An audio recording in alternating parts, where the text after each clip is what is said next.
bah c'est vraiment pas passé loin du tout. Dans le match aller de la Ligue des Champions qui opposait le Real Madrid au Bayern Munich, le Bayern s'est imposé pour la première fois depuis ses 25 dernières années au Bernabéu face au Real Madrid, grâce notamment à un Michael Olise en feu qui a délivré sa 25e passe décisive. Buteur ce soir pour son retour de blessure, Harry Kane en est à 11 buts dans la compétition. Dans un match que le Bayern Munich aura outrageusement dominé, ouvrant le score par un Luis Diaz qui venait après une très longue période de domination du Bayern Munich. Plusieurs fois d'ailleurs le Bayern avant la mi-temps aurait pu marquer le second but, mais il faudra attendre le tout début de la seconde mi-temps pour voir le Bayern doubler la mise donc grâce à Harry Kane. Et alors qu'on avait l'impression que le Bayern jouait avec sa proie, eh bien le Real en a profité pour piquer les Allemands et se réveiller grâce à un but de Kylian Mbappé qui a quasiment failli être sorti par Manuel Neuer, impérial ce soir. Le gardien allemand de 40 ans a effectué 9 arrêts face au Madrilène dans ce qui est sûrement l'un des meilleurs matchs de l'histoire de sa carrière. C'est ce qui est paradoxal avec ce match puisque le Bayern a outrageusement dominé la rencontre et pourtant, eh bien c'est Manuel Neuer qui a été élu homme du match. Concernant le bif qu'il y avait entre Kylian Mbappé et son public,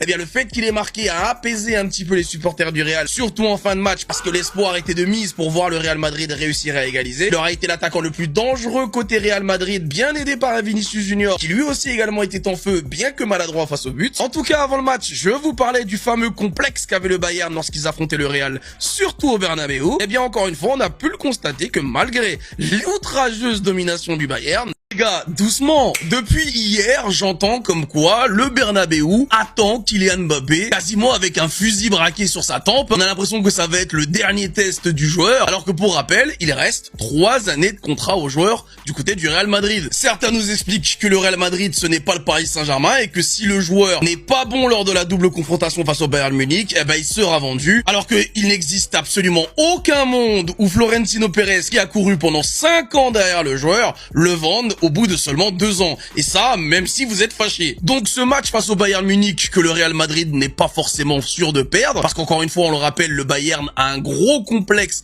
face au Real Madrid. Ils sont capables de tabasser la planète tout entière et même le Paris Saint-Germain. Mais lorsqu'ils jouent face au Real Madrid, on sait pas pourquoi, les Allemands se tétanisent, oublient complètement leur football. Même dans une année où on est quasiment tous unanimes pour dire que le Bayern Munich est quasiment la meilleure équipe du monde, eh ben même dans ces années-là, le Real Madrid est un peu leur kryptonite. Donc dans un premier temps, je vois pas pourquoi toute la planète Real Madrid s'affole avec cette double confrontation, parce qu'encore une fois, ils sont pas encore perdus. Et puis, Kylian Mbappé, il a des partenaires en fait. On nous explique que Bellingham pourrait démarrer le match remplaçant. On nous explique que Vinicius n'est même pas sûr de démarrer aussi. Il y a un moment donné, il faudrait peut-être aussi que les mecs qui sont autour de Kylian soient à leur niveau, parce qu'il y en a certains qu'on a vendus comme des ballons d'or. Je suis d'accord, la désillusion pour beaucoup de supporters du Real Madrid sur ce qu'est réellement et ce qu'était réellement Kylian Mbappé, elle est énorme, elle est grande, mais attention, le Real Madrid c'est une équipe avant tout. Donc faut pas attendre de Kylian Mbappé qui marque un triplé ou un quadruplé. Si le Real Madrid s'impose face au Bayern Munich, c'est parce qu'ils ont été surtout solides au milieu de terrain et en défense, et ça, on peut pas le demander de la part de Kylian. Donc il va falloir que les autres joueurs du Real se mettent au niveau si le Real veut avoir la moindre chance face au Bayern Munich. Jamais de toute sa carrière, Kylian Mbappé a subi le traitement qu'il est en train de subir actuellement du côté du Real Madrid. Si vous n'avez pas suivi ce qui se passe un petit peu sur Twitter, et notamment depuis que Twitter a décidé d'auto-traduire les tweets, on voit énormément d'Espagnols supporters du Real Madrid cartonner l'attaquant de l'équipe de France. Et leur plainte est simple, Kylian Mbappé déséquilibre le jeu du Real Madrid, il rend mauvais ses partenaires, au point où lorsqu'il n'est pas là, les joueurs retrouvent de la confiance et retrouvent leurs automatismes, ils enchaînent les victoires, comme c'était le cas avant son retour de blessure. Le Real Madrid était sur 5 victoires de suite, et à peine Kylian Mbappé est de retour dans le 11 titulaire, et bien directement le Real Madrid s'incline face à Majorque dans un match où encore une fois, on aura encore vu l'attaquant de l'équipe de France ne pas participer au repli défensif de son équipe, donner des directives à ses partenaires alors qu'il n'est pas irréprochable, bien qu'il n'ait absolument pas fait un mauvais match. Mais surtout, lors de son interview avec Aurélien Tchouaméni, Kylian Mbappé a lui-même expliqué que c'était totalement normal, que lorsqu'il marquait des buts, il était salué, alors que lorsqu'il ne marquait pas, il était critiqué. Et le fait de voir ses fans toujours prendre sa défense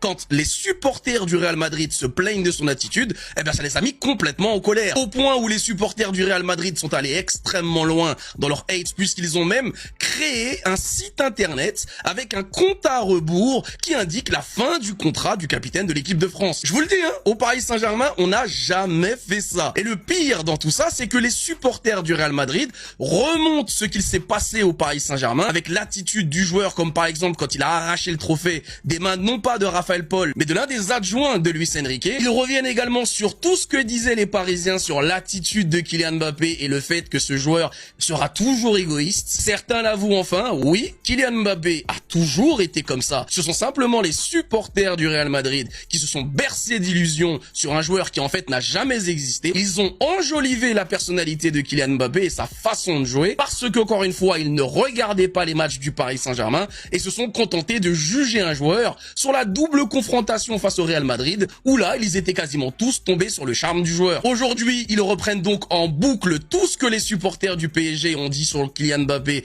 depuis des années. Là où avant nous passions pour des fous, voire même des haters, aujourd'hui on nous explique que finalement nous avions la vision. Et c'est avec toute la modestie du monde que je vous le dis, on n'avait aucune vision. On a simplement mangé au quotidien pendant à peu près 5 ans et demi, parce qu'au début il n'était pas comme ça, ce que vous êtes en train de manger aujourd'hui. Par contre, effectivement, et ça on peut pas nous l'enlever, on vous avait prévenu. Le Madrid s'incline à domicile, mais rien n'est joué pour la qualification, moi je vous le dis. Kylian Mbappé s'est fait siffler par le Santiago Bernabéu, mais au final, c'est le seul buteur de ce match côté Real Madrid. Et moi, je vais être sincère avec vous, les gars. Si Thibaut Courtois, il était là, le Real Madrid n'allait pas perdre. Au pire, le Real Madrid allait faire match nul. Parce que sur le deuxième but, les gars, Lounine, il a merdé. Sur ce deuxième but, Thibaut Courtois, il arrête le ballon ne rentre pas au fond. Et c'était une soirée cauchemardesque pour Carreras. Il a été mélangé, il a été bien malaxé par Michael Olise. Entre Harry Kane, un sera meilleur buteur de Ligue des Champions. Et c'est celui qui va poursuivre l'aventure qui sera meilleur buteur de Ligue des Champions. Et ce soir, Neuer, il m'a prouvé qu'il n'a pas 40 ans, les gars. Je refuse de croire. Il a fait un excellent match. Kylian Mbappé aurait pu inscrire un triplé. Il fait des arrêts avec la main ferme. Des arrêts avec une seule main. Mais la main, elle est toujours ferme. Sur les 2 tirs de Kylian Mbappé, non, il m'a trop régalé ce soir. Mais sinon, les gars, pour moi, la qualification n'est pas encore jouée pour le Bayern Munich. Je suis désolé. Ils ont un gros avantage. Ils ont un but d'avance. Ils jouent le retour à l'Allianz Arena. Mais pour moi, rien n'est plié. Rien n'est plié, le Real Madrid peut encore se qualifier. Là, c'est chaud pour Kylian Mbappé. Les supporters du Real Madrid ne veulent plus de lui. Les supporters du Real Madrid font tourner cette vidéo. Kylian ravit le trophée à un membre du staff de Luis Enrique et il lui dit « Casse-toi ». Il va célébrer avec les autres coéquipiers qui sont surpris de voir une telle attitude de Kylian Mbappé. Ensuite, Donnarumma, il est vénère, il le donne à Donnarumma. Donnarumma refuse. Il lui dit « Va célébrer toi-même ». Après, bon... Donnarumma a fait comme si de rien n'était. Après, il va accepter le trophée parce que Mbappé, il insistait. Prends-le, va célébrer. Le dictateur qu'il est, Donnarumma était obligé d'accepter. Et quand les Madrilènes revoient encore ce qu'il a même fait subir à Neymar, les gars. Là, on voit Ney, le ballon. Il demande le ballon à Neymar pour un penalty, les gars. Et on sait tous que Neymar, c'est l'un des meilleurs tireurs de penalty au monde. Mais Kylian Mbappé, lui, a toujours fait la guerre pour les penalties. C'est un mec qui ne pense qu'à lui. Et ça, les Madrilènes ne l'ont su qu'aujourd'hui. C'est bizarre aussi. Et c'est Kylian Mbappé lui-même qui a abusé. Après la défaite face à Majorque, il n'est même pas allé saluer les supporters pour peut-être s'excuser. Il est directement allé au vestiaire, il boudait. Et après ça, les Madrilènes n'ont pas laissé passer. Ils sont allés créer un site. Un site qui fait le décompte de nombre d'années, de mois, de jours, d'heures, de minutes et de secondes restant à Kylian Mbappé avant la fin de son contrat. C'est lunaire, on n'a jamais vu ça. Madridistas, après la défaite du Real Madrid 2-1 face au Bayern Munich, Arbeloa a donné sa conférence de presse d'après-match. Conférence de presse que je vais vous résumer et qu'on va essayer de regarder ensemble. Mais au passage, pour tous les Madrilènes qui ne veulent rien louper de l'actualité Madrid, ça se passe ici, donc n'hésitez pas à vous abonner. Allez, on enchaîne. Pour commencer, Arbeloa nous dit ce ne sera pas facile, mais s'il y a une équipe capable de gagner à Munich, c'est le Real Madrid. Et là-dessus, je suis d'accord avec lui. Tout peut se jouer au match retour. Je ne dis pas qu'on va forcément gagner, mais il y a également une possibilité qu'on gagne, et ce n'est pas négligeable. Il est revenu sur le carton jaune de Tchouaméni et il dit « Tchouaméni, je ne sais pas ce que l'arbitre a vu et pourquoi il n'a pas vu ce carton rouge sur Mbappé. » Il parle bel et bien de cette faute de Jonathan Tah sur Kylian Mbappé et voici le résultat de la faute. Bref, c'est ce qui arrive quand on fait des erreurs contre une telle équipe. J'avoue que les 2 buts du Bayern, c'est 2 pertes de balles, 2 buts.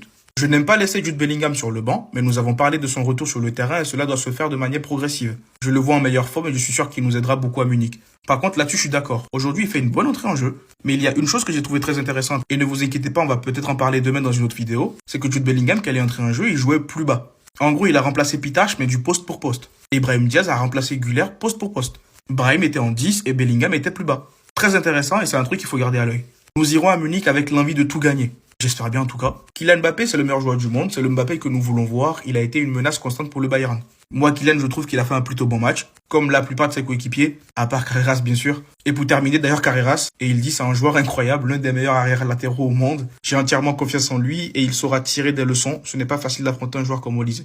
Pareil, il a raison, mais c'est une dinguerie de se faire autant mélanger du début jusqu'à la fin d'un match. Mais bref, dites-moi ce que vous avez pensé de la conférence de presse dans les commentaires, et surtout pour NRLP, vous savez ce qu'il vous reste à faire, abonnez-vous. Peut-être lui, j'ai envie de lui crier dessus, mais de l'autre côté, je me dis, il a eu un sacré client en face. Mais malgré ça, faut quand même le dire, t'as été nul. Olise, il t'a mélangé. Il t'a déshabillé, il t'a lavé, il t'a foutu sur le côté. J'ai rarement vu un mec se faire taffer du début du match jusqu'à la fin. Dites-vous qu'à un moment, j'ai eu pitié de lui. Je me suis dit, autant le sortir et mettre un Fran Garcia à la limite. Par contre, le général Mendy, je ne sais pas où t'en es au niveau de ta blessure, de ta récupération, mais s'il faut que t'ailles au village pour avoir des remèdes puissants, s'il te plaît, vas-y. Le match retour, il y a que toi que je veux voir sur Olise. Tu as réussi à faire chier Yamal, bien sûr que tu feras chier Olise. C'est notre dernier rempart pour le match retour. Après, Carreras, il n'était pas beaucoup aidé non plus. Là où t'as un Trent Alexander-Arnold qui se faisait vachement aider par un Valverde, par exemple. Carreras, quant à lui, c'était compliqué. Pitarch ne pouvait pas être partout. Il aidait déjà beaucoup Trent et Valverde de leur côté là-bas. Il montait beaucoup, il se déplaçait vachement. Arda, des fois, il essayait de compenser, mais Arda, c'est pas son profil de venir aider comme ça défensivement. Après, sinon, à part lui, je trouve que globalement, les joueurs, ils ont fait un bon match. Ils étaient dans l'engagement du début à la fin. Il y a 2 erreurs qui nous coûtent les 2 buts. Et Vini était en plein milieu de ces 2 erreurs-là. Aussi, le face-à-face avec Neuer, son loupé, ça va tellement me traumatiser. Ah là là là là là là. Mais sinon, globalement, je trouve qu'on leur a tenu tête. Ils ont eu des occasions loupées. On en a eu des occasions loupées. Et je vous l'ai dit, c'est même ce qui me donne le courage et la motivation de me dire qu'en vrai de vrai, au retour, si t'as tous tes joueurs, tu peux tout donner et essayer quelque chose. Dites-moi ce que vous en pensez dans les commentaires. Surtout pour NRLP, vous savez ce qu'il vous reste à faire. Abonnez-vous. Défaite 2-1 du Real Madrid face au Bayern Munich. Mais laissez-moi vous dire que ça va être dur. Mais il y a encore quelque chose à aller chercher au match retour. Oui, on perd le match. Mais ça aurait pu être pire. Les gens s'imaginaient que le Bayern nous aurait mis 3, 4, 5 buts. Même eux, je pense qu'ils ne s'attendaient pas à nous mettre que 2-1. Raison pour laquelle je vous dis que je vais y croire jusqu'au bout. Je ne baisserai les bras qu'à la fin du match retour. Vous allez peut-être me dire que je suis fou, que je ne suis pas réaliste, mais ce n'est pas grave. C'est ça le foot et c'est ce qui fait la beauté de ce sport. Si certains n'y croient plus, c'est simple, n'allumez pas votre télé au match retour. Et le pire, c'est que l'intelligence artificielle de VisiFoot l'avait anticipé. Les 2 équipes allaient marquer, avec un scénario qui disait clairement que le Bayern devrait prendre le contrôle du ballon dès les premières minutes, cherchant à imposer son intensité et sa supériorité numérique dans le milieu de terrain. Face à une pression pareille, le Real Madrid adopterait une posture plus défensive, comptant sur sa solidité arrière et ses contres rapides pour créer du danger. La première mi-temps pourrait être équilibrée avec des occasions des 2 côtés, le Bayern monopolisant la possession tandis que le Real Madrid guetterait les espaces en transition. Et le pire, c'est ce qui s'est passé. Donc si la prochaine fois vous souhaitez analyser vos matchs, branchez-vous VisiFoot. Mais par contre, le point qui m'a un peu saoulé sur ce match, c'est qu'on a eu des loupés qui vont nous hanter toute la nuit. Surtout celui de Vinicius Junior. Mais de notre côté, je me dis que c'est ce qui me donne espoir. C'est ce qui me permet de me dire qu'au final, même chez eux, on pourra se créer des occasions. Donc tout peut être possible et c'est ça le foot. Carreras, lui, ne vous inquiétez pas, on va en reparler dans une autre vidéo. Je lui réserve une vidéo à part, c'est plus simple. Et heureusement que ce mec-là nous réduit le score. C'est une belle action de Bellingham, Trent, Valverde et Trent, par contre, la passe, elle est incroyable. Mais sinon, dites-moi ce que vous avez pensé du match dans les commentaires. Et surtout, pour ne rien louper, abonnez-vous. Et surtout, branchez-vous VisiFoot. Voici le mollet de Kylian Mbappé après le match ce soir, et bien plus précisément après la grosse semelle écrasante de Jonathan Tah sur celui-ci, où il a littéralement été jugé que celui-ci s'en sortirait sans carton rouge.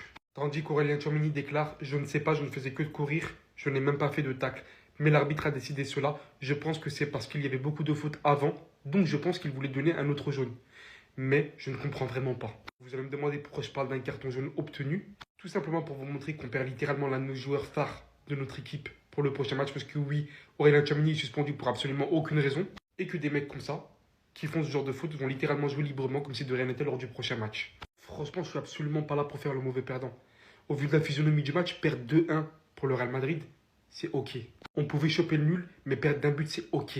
Mais ce qu'on demande en fait, comme à tous les matchs en fait, c'est tout simplement, et ce n'est pas compliqué, d'avoir un bon arbitrage s'il vous plaît, surtout notamment en quart de finale de Ligue des Champions, où tous les yeux sont surtout en plus de cela, en fait, dans le même match. Qui a regardé s'il vous plaît Sporting Arsenal? Personne. Tout le monde était figé devant ce match. Il n'est pas compliqué de sortir une bonne performance arbitrale pour une fois. Vous savez ce qui me tue sur les réseaux sociaux? C'est qu'il a fallu d'un mauvais match de la part de Pitarch qui n'est pas expérimenté au haut niveau pour qu'on le saute dessus. Ah oui, hier n'a pas fait un bon match. Et ça, c'est un fait. Ça peut arriver d'ailleurs à tout le monde. À des joueurs expérimentés, à des jeunes joueurs, il n'y a pas de souci. Mais quand c'est vos joueurs de merde, vos jeunes joueurs de merde qui jouent dans votre club, par contre là, il faut les couver. Faut attendre un tout petit peu, faut être patient. Mais quand c'est un joueur du Real Madrid, bah c'est complètement différent. Quand c'est un jeune joueur du Real Madrid, c'est encore beaucoup plus exigeant que vos propres joueurs de votre propre club. Moi, je vous dis, personne ne va toucher Pitarch. Voilà. Ça peut arriver, des mauvaises prestations et surtout, contre potentiellement le meilleur milieu de terrain au monde. Parce que oui, vous pouvez regrouper énormément de milieux de terrain. Il y en a pas mal qui s'écroulent face à ce milieu de terrain du Bayern Munich. Et il y en a marre de les sous-coter systématiquement. T'as Pavlovic, t'as Kimmich qui te fait un match de malade, ils ont une complémentarité de ouf. T'as Serge qui joue hyper bien et Gnabry. Les gars, il y a un moment donné où il faut reconnaître que en face, par rapport au milieu de terrain du Real Madrid, le Bayern, ils sont en avance cette année. Je suis complètement d'accord, c'est normal de critiquer un ancien, un plus jeune, il n'y a pas de souci. Mais les gars, il y a un moment donné où vous n'allez pas critiquer Pitarch comme vous critiquez des joueurs avec une telle expérience. Là, c'est son premier réel gros match contre une grosse équipe. Là, vraiment, c'est la meilleure équipe potentiellement au monde avec le Paris Saint-Germain, sur laquelle il a joué. C'est ses premiers matchs, les gars. Doucement. Herreras, t'as été très nul aujourd'hui. Mais je t'en veux même pas. Parce qu'aujourd'hui, t'étais face à un génie. Un génie du ballon rond. Un génie qui va potentiellement avoir un ballon d'or cette année. Alors moi, personnellement, j'espère pas. Parce que ça voudrait dire que le Bayern passe le Real Madrid au final. Mais ce qu'il t'a fait aujourd'hui, il t'a fait l'amour. Et sans les préliminaires. C'était tellement hard, tellement dur, que tu l'as senti passer. À droite, à gauche, il te stimulait de partout au final. Les transmissions, les passes, cliniques. Il aurait pu assassiner le Real Madrid à ce moment-là. C'est pour ça qu'au final, ce joueur-là, je rêve qu'il vienne du côté du Real Madrid. Parce qu'il a tout pour lui. C'est pour des joueurs comme ça que je paye des places. C'est des joueurs comme ça qui me font rêver. Vous savez, c'est pour des joueurs comme ça que je paye ma place. Parce que c'est des joueurs qui jouent avec une nonchalance, une facilité, une aisance. Qui te laissent, mais qui te coulent le bec au final. Donc, Olysée, s'il te plaît, viens du côté du Real Madrid. Fais semblant de perdre là, s'il te plaît. Et voilà, ça va bien se passer. Le ballon d'or, tu l'auras plus tard, j'en suis sûr et certain. Vu de ta qualité, on a de la chance d'ailleurs qu'il soit français. On a de la chance, les gars. On va se régaler pendant le mondial, dans le bien, dans le bueno. Vous voyez, il n'y en a pas beaucoup qui vont parler. Mais ça, c'est quasiment la pire des nouvelles. Aurélien Tchouaméni qui prend un carton jaune et qui sera pas là pour le match retour. C'est une dinguerie. Et pourquoi? Parce que vous vous rendez pas compte de ce qu'il fait sur le terrain, Aurélien Tchouaméni. S'il y a eu 2-1 entre le Real Madrid et le Bayern Munich, si on n'a pris que 2 buts, c'est grâce à Tchouaméni sur beaucoup d'occasions. Des interceptions, la récupération de balles qu'il fait systématiquement. Et le fait qu'il ne soit pas là, je ne sais pas qui va le remplacer. Dans son abattage, dans sa qualité physique, je ne sais pas comment Arbeloa il va faire. Je ne sais pas, parce qu'il n'y a pas un milieu de terrain qui le ressemble au final. Et au vu de la confiance qu'il a, ça va être compliqué de le remplacer. Alors moi, je réfléchis à des joueurs comme Hussein qui peuvent pallier un tout petit peu en tant que numéro 6, mais ce sera grave expérimental. Bellingham, tu peux pas le descendre un tout petit peu plus bas parce que il a des envies offensives. Je ne sais pas, ce serait une prise de risque. Il y a Kamavinga qui est pas pour l'instant en confiance. Donc voilà, pour le match retour, il y aura un pari à ce poste-là. Donc ça me tracasse énormément le carton jaune qu'il a pris parce que il a une importance monumentale, Tchouaméni, en ce moment. L'entrée de Jude Bellingham à Madrid, ça, on va en parler un peu parce que là, ce qu'il a fait hier, son entrée, c'était vraiment top. Et c'est ça qu'on attend de Jude Bellingham, les amis. Le seul truc qu'on peut le reprocher, entre guillemets, c'est qu'il garde trop le ballon. Ça, je peux être d'accord avec tout le monde. Mais sinon, le reste, comment on peut tomber sur un mec comme ça? Au milieu de terrain, les amis, il est injouable, les gars. Il est trop fort. Personne arrive à lui prendre le ballon. Déjà, le match retour, c'est sûr et certain qu'il sera titulaire. Ça, c'est même pas une question à se poser. Ça sera lui plus les 10 autres. Sûr et certain. Malheureusement, Thiago Pitarch, les gars, moi, je vais pas le tomber dessus. Pour moi, les deux, ils peuvent jouer ensemble. Les gars, le match retour, on sait très bien que Tchouaméni, il est pas là. Donc, Jude Bellingham, il doit jouer plus bas sur le terrain, accompagné de Thiago Pitarch. Et tu mets, par exemple, Güler devant. Il y aura Valverde aussi, bien évidemment. Et, je répète, ce match-là, on va cavaler énormément. Et quant à Thiago Pitarch, Valverde, Jude Bellingham au milieu de terrain, les gars, sincèrement, moi, j'y crois. Et j'espère aussi le retour de Mendy. J'espère vraiment, même Madridistas.